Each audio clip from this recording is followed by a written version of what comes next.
Hey everyone, it's me, Tanya, with Black Moms Connection. Today we're going to talk about how we can help our kids develop resilience.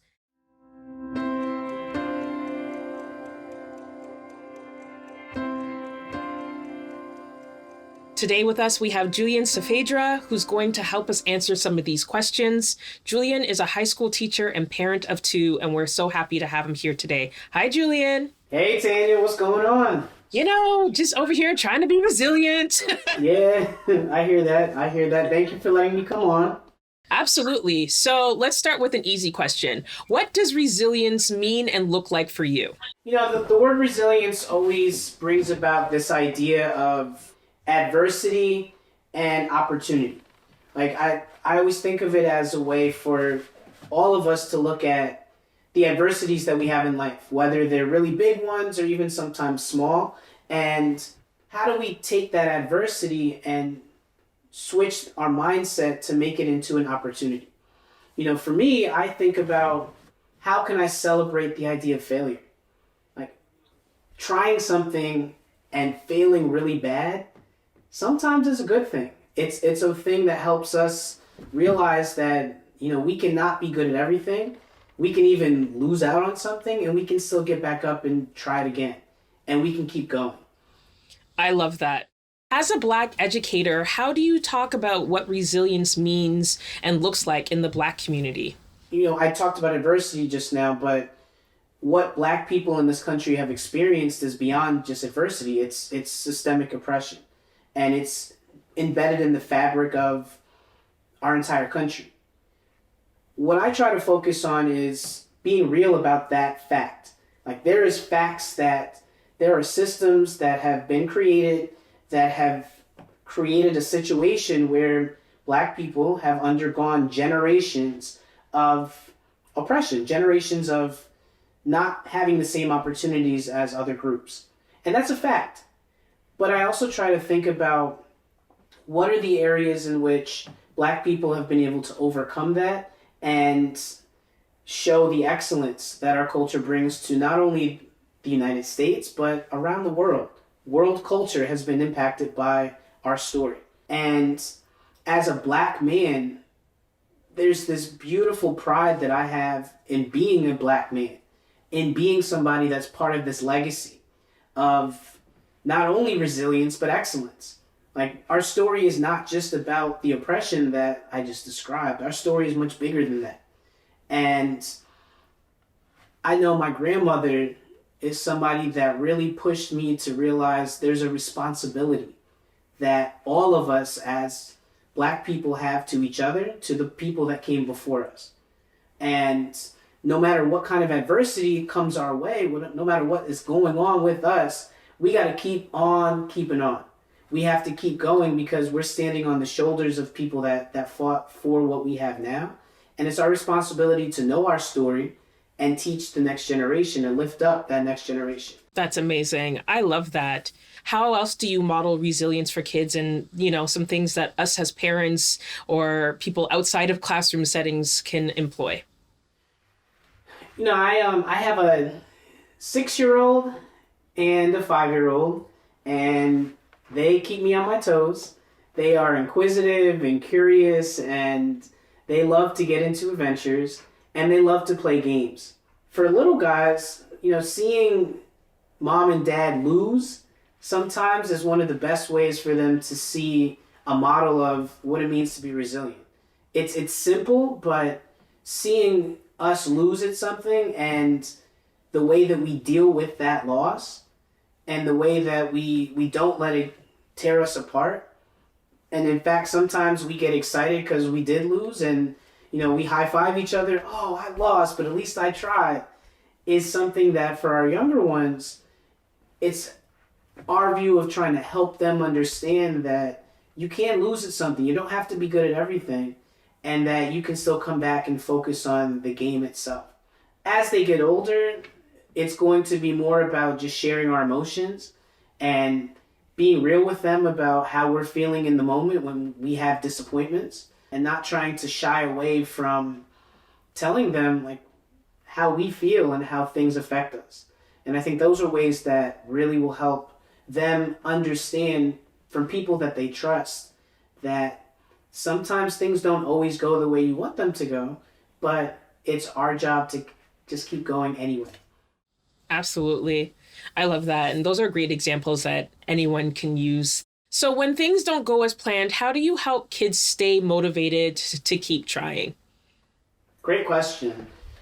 I think there's a few things that anybody can do, whether it be in the classroom or whether you're parents or a family member. Um, First, really focusing on in the moment, recognizing and naming that you feel disappointment or you feel a certain type of way. Like helping the students or your children name the emotion. And that can be with any younger kid or whatever age group. At this moment, I don't feel so great. I don't feel angry. Help them use emotion words so that they get used to acknowledging that there's an emotion that goes along with whatever they're feeling. Once you've done that, then help them think back to a success. Like try to reframe how they feel in that moment and have them focus on something that they were successful about. Like I know in my classroom, before the pandemic in my classroom, I have student work all over the classroom. Like I kind of paste the walls and the ceiling and as many things as I can with as many representations of student work as possible. And then if I see or I catch that a student is not feeling so great about not doing so well on something, I might silently just point. Don't forget that you are capable of really powerful work. At this moment, it's hard, but don't forget what you're capable of. Let me remind you of how excellent you are. Go over and build up how they feel in that moment. Build them up. Try to find a way to focus on the successes, the positives, so that they know that it's okay to feel that way, but they are capable of something more. I love use emotion words. And I know that this whole thing is geared towards helping kids find their resilience, but I think that there's a lot of adults who could probably take this advice, especially naming how you're feeling in the moment and acknowledging it. I think that is the perfect place to start and a really great piece of advice. So kids with learning and thinking differences like dyslexia and ADHD often have more challenges that they have to work through in school. So what can families and teachers do to help them find their strengths and also work through their challenges? Something that I do in my classes at the beginning of every year is a project called a life map. And the life map is basically a chance for all of the students to share important things about themselves and to have a little bit of choice in it, because it's a way for them to share with the class and to share with me the things that I need to know about them. And it's something that as the teacher, I can always go back to when I'm trying to build in my relationship with them. I can go back to that when things start to get difficult. Now, this can apply for your own kids too.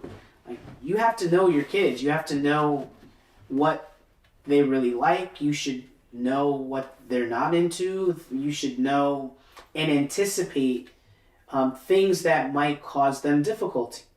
For our students and our kids who have learning and thinking differences, those things might be different than other kids. So it's really important for you as the adult in the scenario to really identify and anticipate times and situations where things might get hard and resilience has to come into play. Something that I make sure to do in a classroom setting and also with my own kids is having a structure where the kids know that there's a system in place for when something gets hard. You know, their first instinct is, I get stuck at something, I'm going to raise my hand. Mr. Saavedra, come and help me. And in that instance, sometimes I say, no, I'm not going to answer it first. I need you to ask yourself, what resources have I used? I have my anchor charts. I have my vocabulary list. I have my partner that I'm sitting next to, or if I'm in a virtual setting, I can ask my breakout room. I can ask a question to one of my friends in the chat. What have I used first? Have I exhausted all of the things that I have at my disposal before I then go and ask for help from the teacher? Now, those are for our kids that really love to get that one-on-one attention, and sometimes they do that almost immediately. And we have to kind of break them out of that habit so that they focus on knowing they themselves can overcome a difficult challenge. But what about the kids that might not say anything? Sometimes there's a lot of our students, and especially our students with learning and thinking differences, who choose to not speak up. They're dealing with something difficult, and they might be really quiet, and they might not share how they're struggling with it. They might keep all of it bottled up inside. And for situations like that, first thing I would say, as a good teacher and as a great parent, you have to know what's going on. You have to find a way to know where students are at in your room and how your kids are feeling in that moment. So that means really paying attention, doing laps in the classroom in a virtual setting, doing laps through the different breakout rooms to show and see where kids are at in their journey with the work that you're doing. But also encouraging vulnerability, encouraging everybody to be willing and open to share when things are hard and when things are getting difficult, to not put kids on the spotlight if they don't understand something at that moment. Create a culture and an environment where people feel safe, they feel comfortable. They can speak up and say, I don't get this, I need help. Encourage kids to ask questions.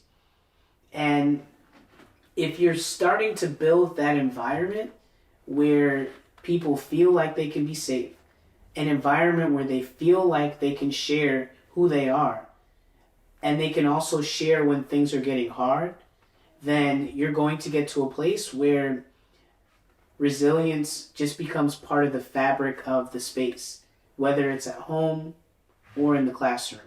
And if you do that, then our students and our children with learning and thinking differences are going to realize that they have a lot of what they need already inside of them. It's just our job to help unlock that and help them realize that they can do it if they try.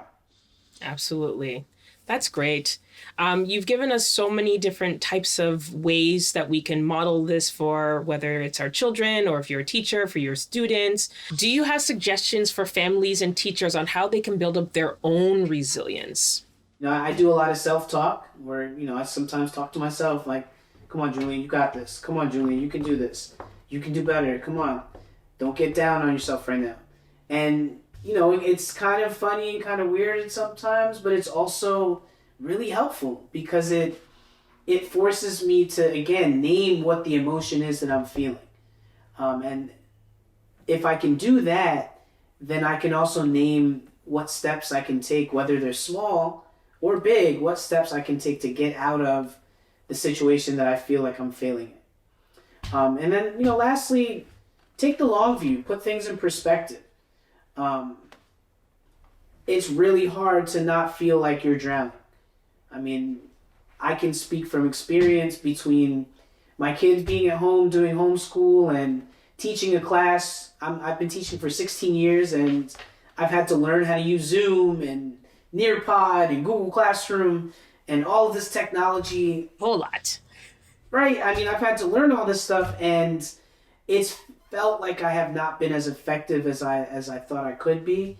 But I think back and I take the long view. If I take a step back and tell myself, wait, I'm actually doing pretty well right now. Think about what is it that is going pretty well in that moment. Take a step back and realize that things are going okay and it's going to be all right. And you can keep going. And just because things aren't going so great at that moment, all you can go is go up. So that's my advice. Take a step back, breathe, get outside, have some good food, find the small wins, have schedules, be consistent, give yourself grace, and celebrate the things that are going well in your life. That is the perfect way to end what has been an amazing chat. I know I've learned so much and things that I'm going to implement right away, and start being more consistent with myself and my son. And thank you so much for being here. Oh, thank you so much. It's such a pleasure to be able to talk to you today. And, I think the work that is being done across the country right now around resilience is admirable and it's really empowering. Absolutely. And thanks everyone who tuned in and decided to watch. Please like and share. And we want to hear from you. What's your feedback? How do you teach resilience to your own children, or if you're a teacher, to your own students? For more expert advice and information, you can follow Understood on Facebook. You can also find them on YouTube. You can also find Black Moms Connection at blackmomsconnection.com, also on Facebook and on most of the other socials. Thanks everyone. Have a great day.